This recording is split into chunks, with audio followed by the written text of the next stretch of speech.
found me. I knew I made the right choice in letting you go.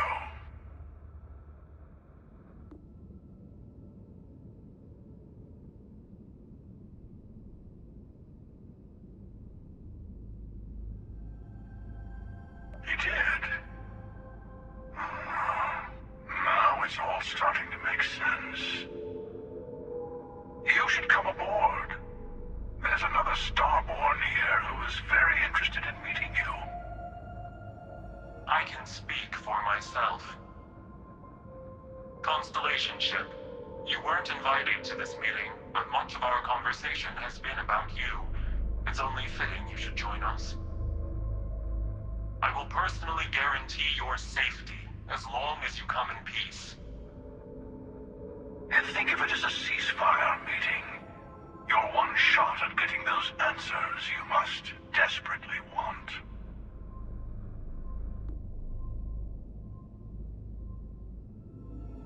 Good. See? We can all get along. For now.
Emissary, perhaps?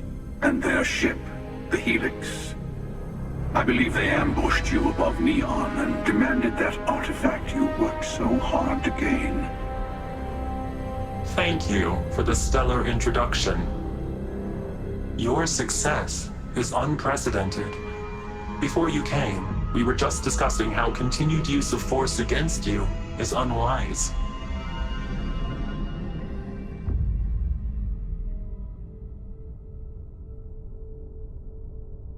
Yes, we did. We are not a monolithic people. The Starborn are individuals. Some are united in cause.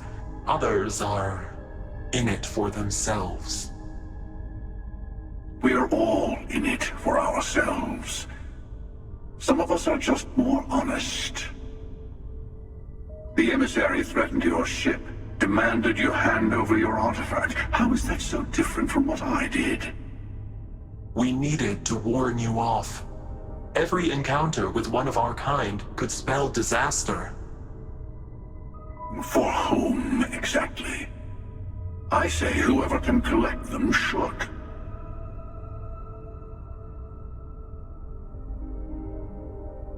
And who gets to say that? You? Me? The emissary? I have debated morality for near infinity, and all I have found are groups of people enforcing their will on others. Rules and laws spoken as principles, but backed by arms and violence.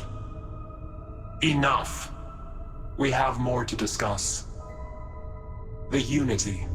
You are on the path to it. It is a place, a gateway. It is where we were reborn.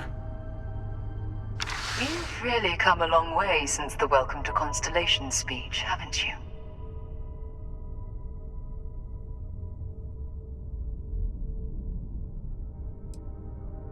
I'm not who you think I am. This universe is only the first one you've been to. I've seen hundreds. Where I came from, I was the one who stayed at the lodge to protect the artifacts. You died on board the Eye while we held off the Hunter. One of me, at least.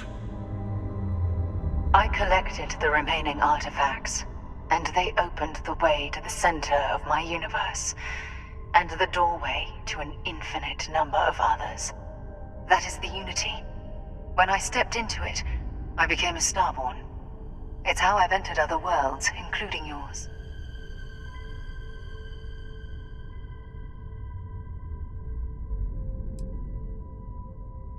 I have to. This is bigger than all of us. All the artifacts are needed to complete the armillary and open the way to the Unity. In every universe, the Starborn fight over them. Innocent people die. You've witnessed the power granted by the temples, the anarchy that can be unleashed. Someone has to decide who should get them. Here it comes. The emissary tells you only the worthy should enter heaven. You're twisting what I mean. They're hypocrites. They use the chaos caused by the hunt for the artifacts to establish an order where they decide who's worthy. I attacked your lodge because I wanted the artifacts, and you held me off. You got away. That wasn't some morality play. You didn't survive because of righteousness. You won because of persistence, luck, and skill. As I have done countless times. I was also human once. But what does it matter who or what I was when eternity is within your grasp?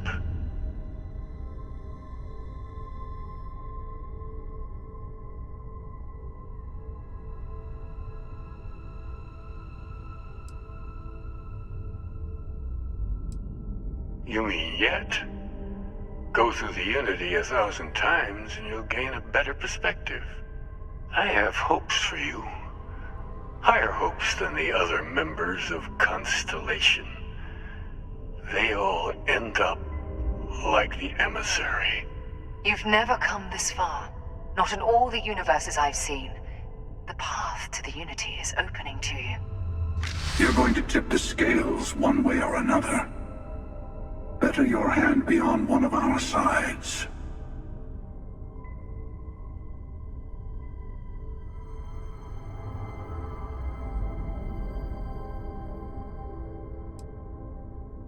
Don't you understand what we're talking about? There's an infinite number of your friend out there in the multiverse. One is right over there. Besides, why fight me again when you don't have to? I want a truce between all three of us. Give you some time to think over which approach to the Unity is the one you want. Mine, or the Hunter's. Yes, let's see how willing you are to live under someone else's rules. Just remember, one of us isn't trying to judge you.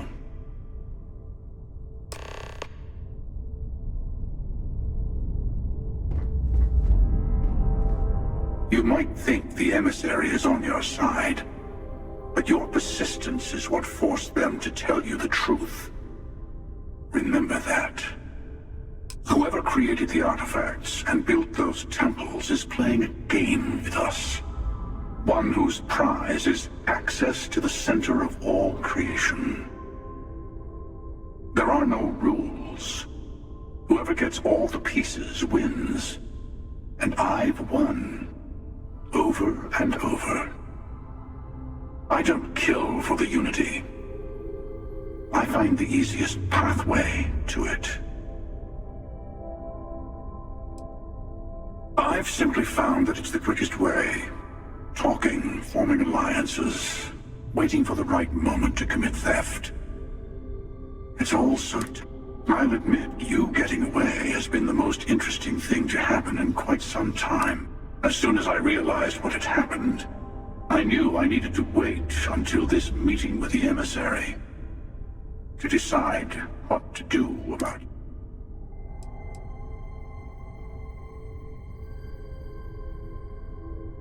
To see what would happen, of course. You might not understand just how many times I've done this. Usually, you're the one who ends up dead, and whoever cries over your body goes on to become the emissary. Sometimes I manage to get you all bunched up and take care of the problem in one go. Sometimes the emissary has gotten to me first, and I never arrive. Hundreds and hundreds of variations of me, hacking through Constellation. And it's almost never you. You making it to your ship on your own. I took it as a sign. I don't get many of those anymore.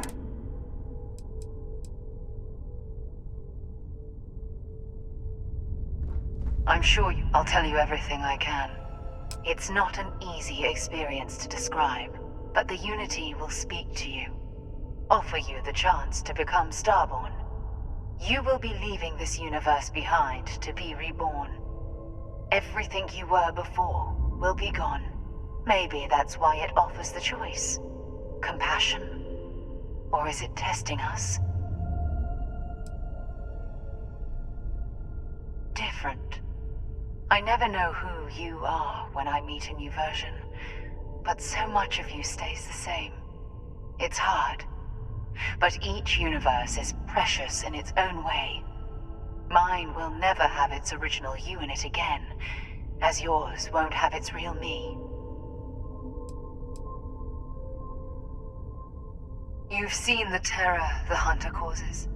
Every time a Starborn goes through the Unity, they get more artifacts, find more temples, gain more power. We can't let more like him abuse these gifts to destroy whatever's in their way. When all the artifacts are assembled, the device they create is called the Armillary. In many ways, it's a model of the multiverse itself. Through it, you can reach the Unity. And from there, you can become Starborn.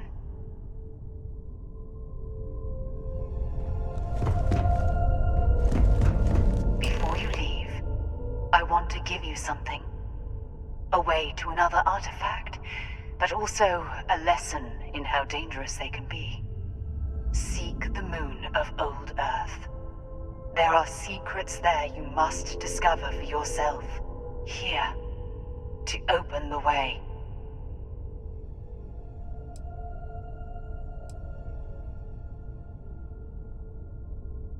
That is all I ask.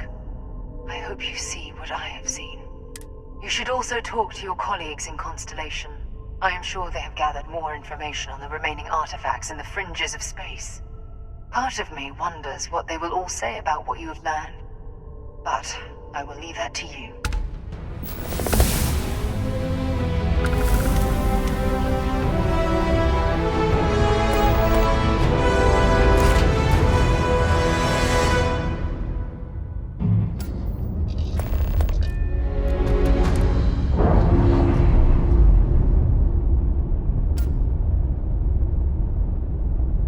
That's a clean break. Ready to go.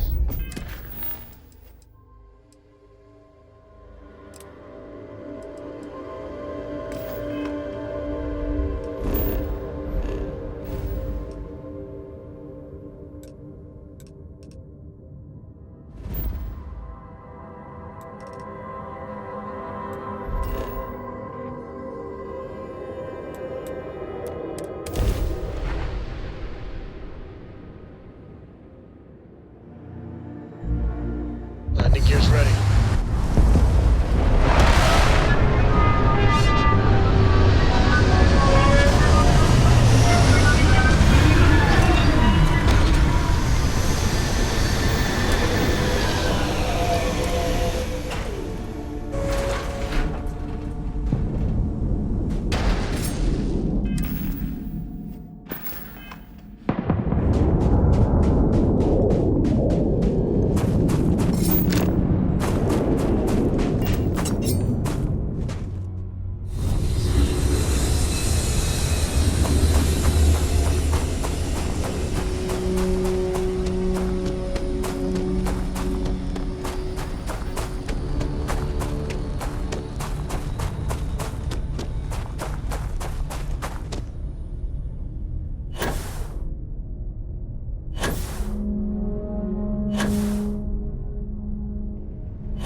accepted the assignment up here, we were told to bring a couple of personal items.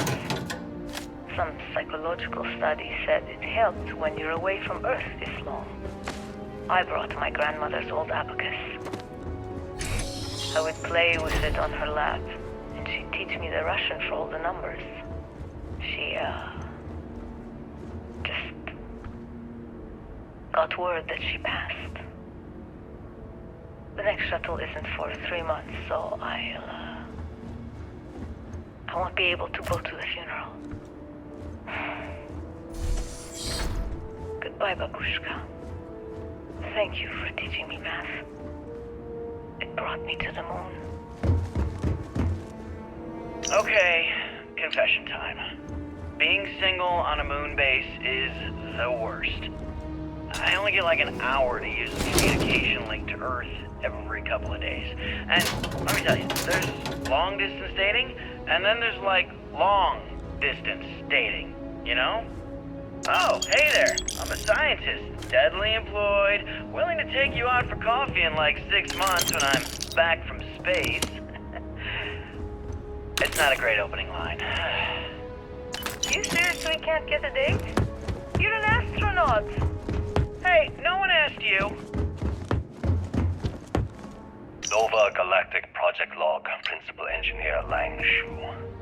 Voltaire is being reconfigured for this new initiative. The math we're being asked to crunch is ambitious, even for a supercomputer. We might as well be asking it to count every grain of sand in every desert on Earth. Who came up with these original equations? Our partner isn't being very open about it. Every question I have goes through some discretionary channel. I'm surprised we even know we're working on a ship.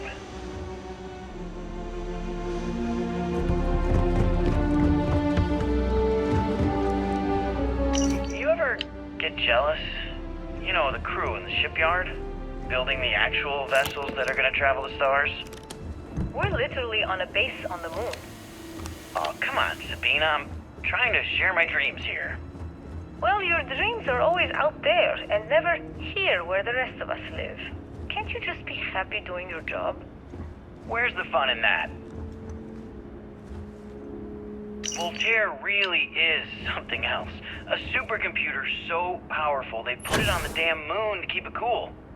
Although by that logic they should be running it purely in the vacuum of space. But hey, good marketing material. I've been spending some off hours running some dumb simulations, just because I can. My favorite so far is simulating the sound of every duck on Earth quacking after receiving a piece of bread. You didn't know you wanted a real-time sim of feeding all the ducks, but now you have it. You're welcome, humanity. Nova Galactic Project Log, Principal Engineer Lang Shu. I admit, this is not the most disciplined team I've ever run. Malcolm keeps stealing computational time on Voltaire and thinks I don't know this. And Sabina's been distracted lately, but won't tell anyone why. I really should demand answers from both of them. But honestly, I'm too preoccupied with this contract. We all are. Despite anything going on in our personal lives, there's something special about what we're building here.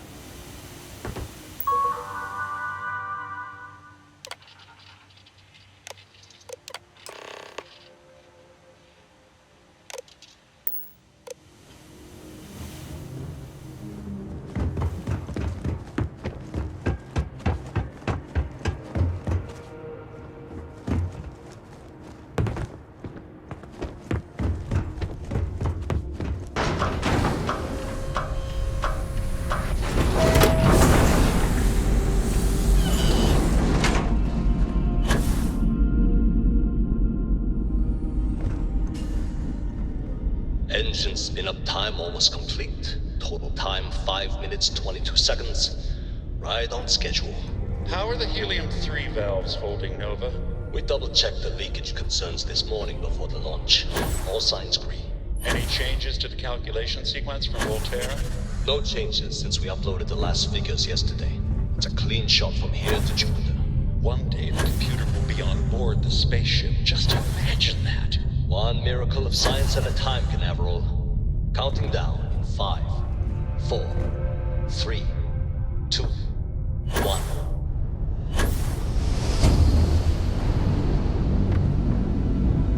Canaveral. Are you reading? All clear, Nova. Indicators look good. The ship should be cruising Jupiter's orbit right now. Visual confirmation will be possible in 32 minutes. Afraid the speed of light is on the slow side these days. How does it feel to break the laws of physics, Canaveral? We're all pretty excited down here in NASA, I won't lie. Excited enough to tell me where you got the original data? Not in a million years, Nova.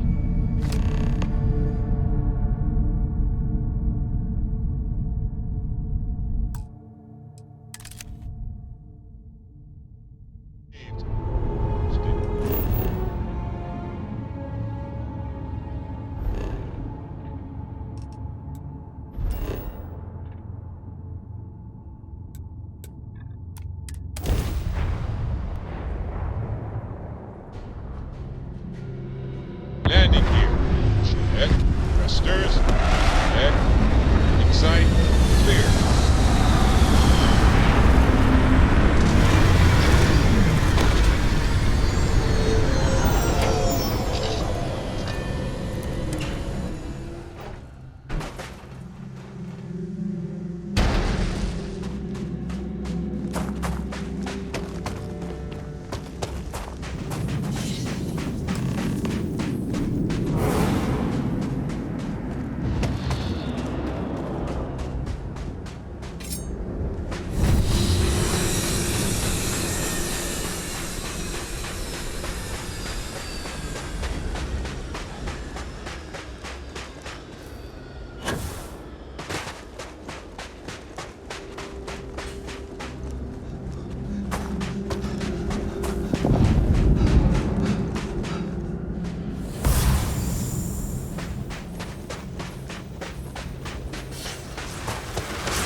Judith Station log. Dr. Station log. Dr. Judith Satien. I have never been so nervous since I defended my dissertation. 4 hours talking to Victor and his team about theoretical metals, atomic bonding, even a half-hour divergence into magnetism that I'm pretty sure was just to throw me off the trail of what we were actually talking about. Then, I got to see the lab. I don't know how much I should say, but the periodic table just got thrown out the window.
I just don't understand where these calculations came from.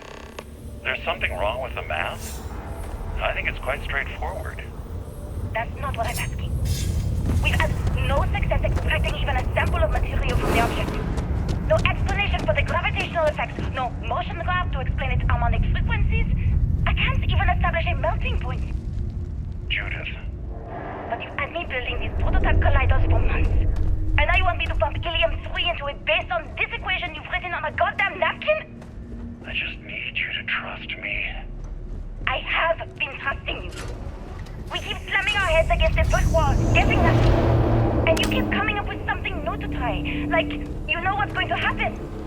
Where are you getting your information, Victor? I'm sorry, Judith. Look, not here, okay? Somewhere off base. I'll tell you everything. But I'm not lying, okay? We're going to discover something important here. I promise.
Project Log, Dr. Victor Isa. We turned on the... Project Log, Dr. Judith Tatian. Project Log, Dr. Victor Isa. We turned on the prototype today. The gravitational field around it began to fold as we long suspected. Complete reversal of gravitational pull was observed on dozens of loose objects around the lab. I'm setting up a meeting with the directors to propose a larger test. The prototype proves we don't need the original anymore, but further work is going to have to take place in space, somewhere with abundant helium-3 and with a civilian partner. Someone with access to large-scale manufacturing resources and computational equipment.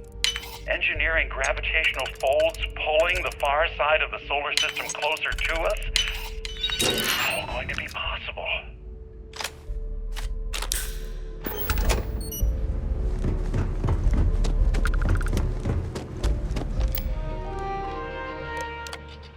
Project Log, Dr. Judith Tatian. I watched the gravjet tests from the moon today. It was the first time we were able to talk to the team at Nova Galactic directly. So many things were untraveled before, but now everyone wants all the publicity they can get. I'm already seeing proposals for manufacturing androids of drives, expeditions to Alpha Centauri and beyond.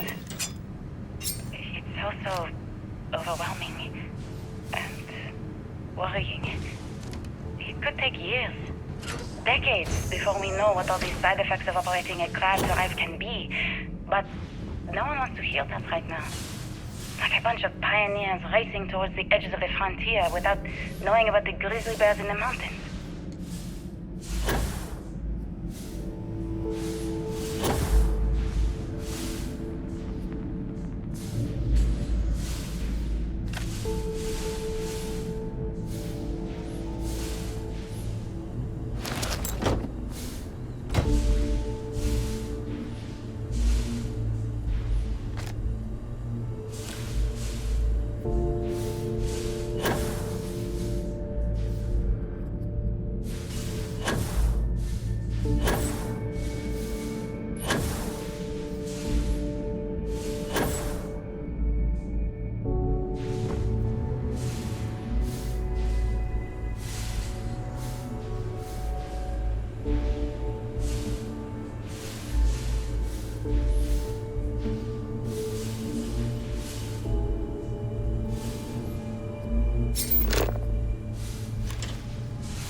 never actually got to visit your labs back when we were working on the grav drive projects. Seems like ancient history now. Only thing we're doing these days is launching weather satellites. Guess this is as good a retirement as any. Now, Project Demeter, you want our help manufacturing scanners to better track these new meteorological patterns we're seeing. Our guess is that the poles might be naturally shifting, causing some gravitational fluctuations that are throwing off our old models. Why do you need the scanning tolerances to be so small? What are you trying to find? I just want to be sure. It's not like we're doing much these days anyway. The glory days are over. Why not give ourselves a challenge before they write us off in the history books? I know what I'm seeing, Victor. The data coming back from the satellites is very clear. It's the grav drives. All those jumps from the moon. At this rate, Earth's atmosphere is going to start sputtering out into space. Can the drives be fixed? I'm working on some designs that should discreetly solve the problem, under the guise of an emergency update to the fueling pumps. We're talking about the end of Earth, and you're trying to be subtle about it. Judith, the last thing we need is people losing faith in grav drive technology. That might be our only option. To what? Are you seriously saying we should abandon Earth? The timeline is under 50 years. A blink. My name is Dr. Victor Isa. And if you're listening to this, then you probably already know the truth. I was young when I first headed the retrieval team of an odd gravitational anomaly on Mars. But I kept what really happened that day hidden from everyone except one other person. Even she didn't believe me at first. But I have no reason to lie to anyone now, so I hope you'll accept this confession, whoever you are. When I touched the anomaly, I experienced 12 days of lost time. I met myself. He told me everything that has since come true. The grav drive equations, the tests on the moon, Earth's atmosphere sputtering away because of what we had done. But he also told me about a city thriving on a planet orbiting a distant star. Human culture, We've arrived at the surface of Earth. music, We need to discuss lifestyles the evolving and It looks like our shining star brightly won't across all of us. space. So, you might have company.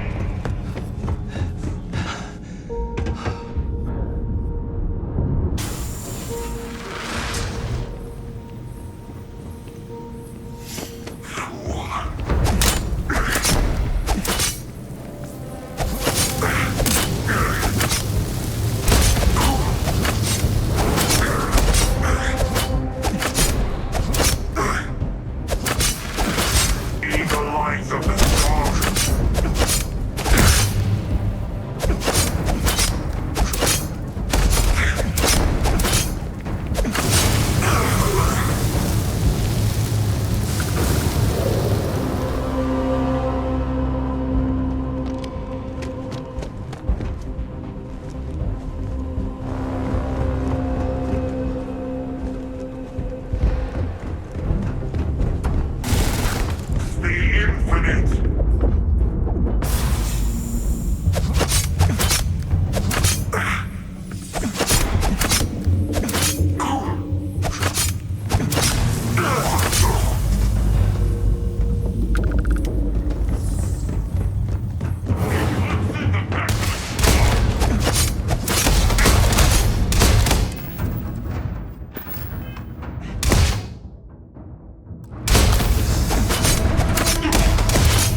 You understand now why I asked you to come here.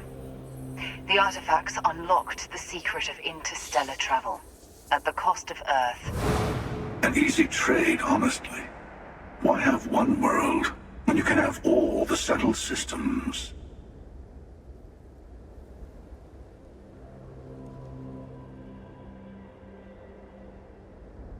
Assuming we weren't going to lose it anyway. War, disease, famine, all the classics. Don't you see?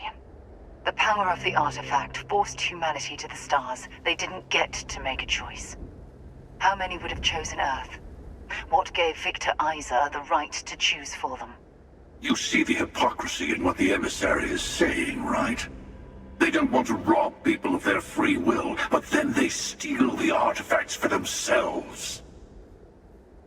In the wrong hands, the power of the artifacts can make anyone a tyrant. That's why we watch over them. The only thing you're watching out for is yourself.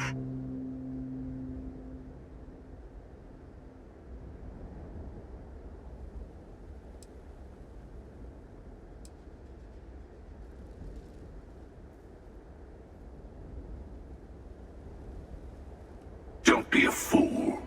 The emissary and I may have our differences, but you do not want to give us a common enemy. For once, he's right. Don't do this. We can collect the final pieces together.